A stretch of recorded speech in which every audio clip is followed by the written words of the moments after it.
Hey up fellas, look what we got here.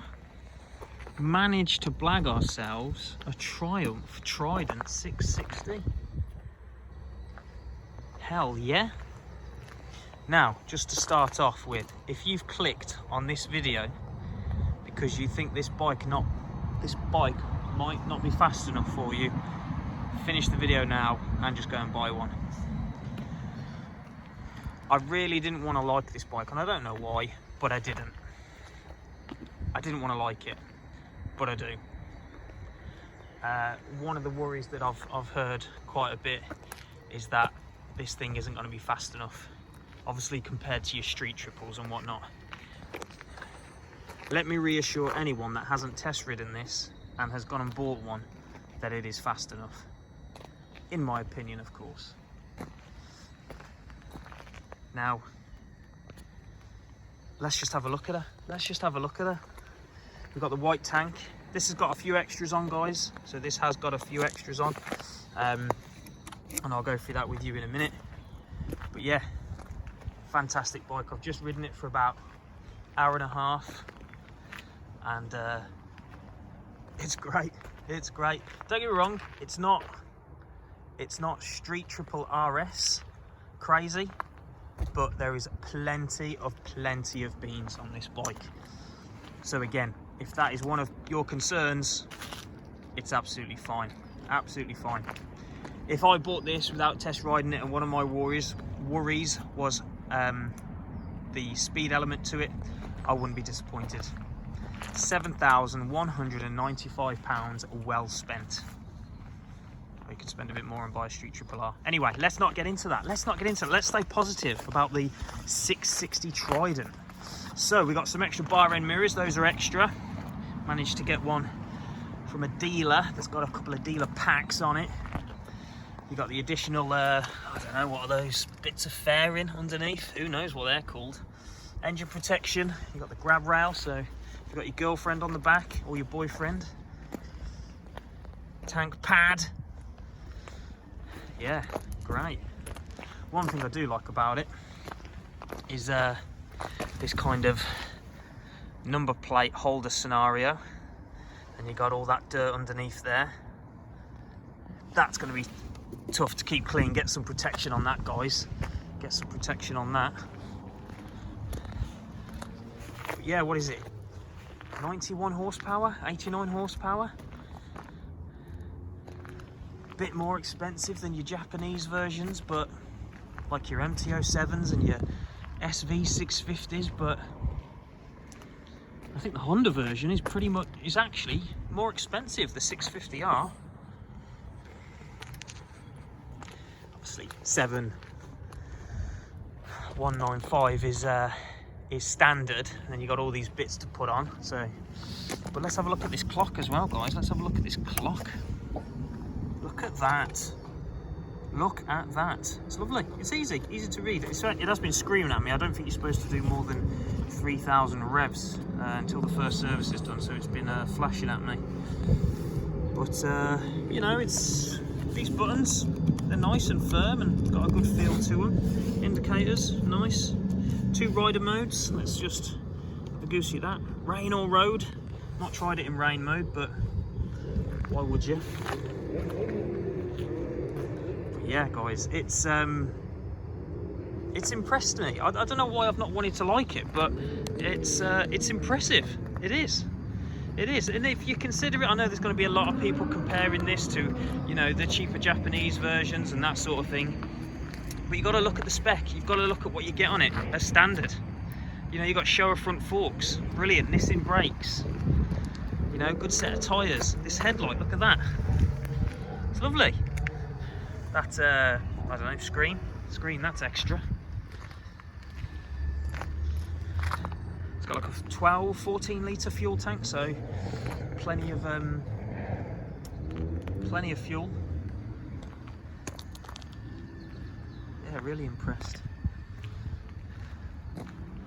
I know there's loads of videos out there already on these, you know, Triumph release them to the press. And then a few moto vloggers have got hold of them off dealers and stuff like that. So, you know, this video probably isn't going to tell you anything more than you already know if you've been if you've been bored on lockdown and you've been considering one of these and you've been doing all your research and everything. Again, guys, you know, it's still got the Triumph detail. Yeah, they've cut corners in certain places to make it affordable, but what do you expect? What do you expect? But it's all solid feel. It's all solid. It is. It's solid. And look, you know, you got 3D print. Yeah, you got the Triumph sign on the tank. Yeah. What's not to like? And riding position, guys. That's all. I almost forgot. Riding position. Dead comfortable. Really, really comfortable. Really comfortable. A lot better than I thought it was going to be, and a lot more comfortable than a street triple. You could easily ride this a lot longer than you could a street triple. And I'm a street triple fan. I used to have one, but you know what? One of these brand new against a used street triple. I don't know. I don't know. If you're looking at this and you know you've got your mind set on a you know, an alternative like the MT-07 or the Honda 650R, then give this a go. I mean, styling wise, they've kept it a little bit more classic than I'd like. In terms of Japanese design, you know, you look at the MT-07, you look at the SV650. I'm not sure KTM's version, but they're a little bit more, I don't know, less conservative. Where Triumph have, I think they've stayed with their conservative design on this. But still a great bike. Still a great bike. I'm not sure what exhaust options there are, if there are any, but I mean, you got the cat there. You're gonna have to change the entire box, aren't you? But I remember when the MT-07 came out, you could get a Leo Vince box. But I mean, you still got LED indicators as well.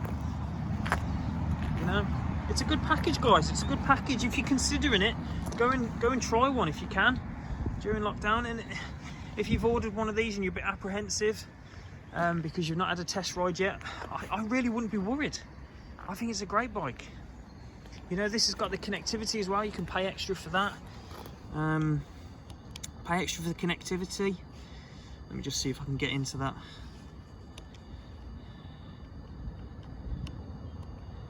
So you can pair your phone to it and stuff like that, navigate, you know, just pay that little extra, give that extra bit of spec. But yeah, it's lovely, guys. So, if you had £7,200 in your pocket, would you buy this little bad boy? Or would you buy a street triple? Would you buy a used street triple R or a used street triple RS with a few miles on it? Not that that's the choices, you know, you can choose whatever you want. But that is the question of the video.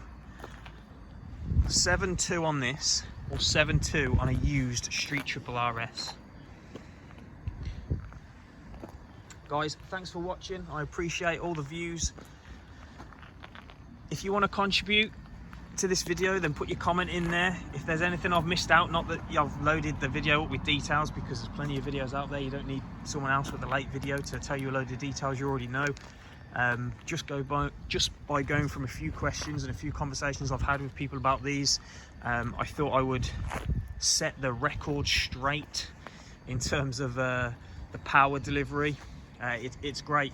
You know, I've just come off a few country roads, been able to overtake without even thinking about it. I've not had to drop down gears, I've not had to do anything like that. There's power there, guys. But yeah, if I've missed anything, feel free to put it in the comments. If you disagree with me, put it in the comments. If you agree with me, put it in the comments. And don't forget to like the video as well. If you've not subscribed, take this opportunity to subscribe. I apologise for the background. During lockdown in the UK, it seems people have forgotten that there are bins in the streets. But yeah, thanks for watching, guys, and I will see you on the next one.